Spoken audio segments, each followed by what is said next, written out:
Good day everyone. Mag-test lang tayo ng unit ni Sir Kevin from Car City. So shoutout nga pala sa mga taga Car dyan, yung mga member ng Kabkad Airsoft Shooters, member ng Warpigs, member ng Wolfpack. Shoutout sa inyo mga idol. Good morning po. So ito yung unit na binili ni Sir Kevin from Car. WE Glock 17 Gen 3. Pinalagyan niya ng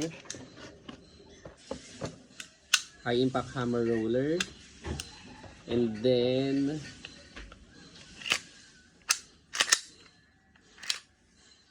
for UAD hop rubber. So ito yung for UAD hop rubber. Bumalik sa kanya yung stock roller tsaka stock hop rubber.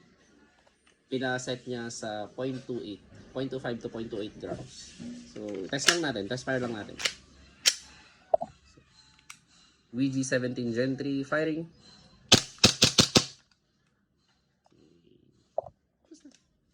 Thank you very much.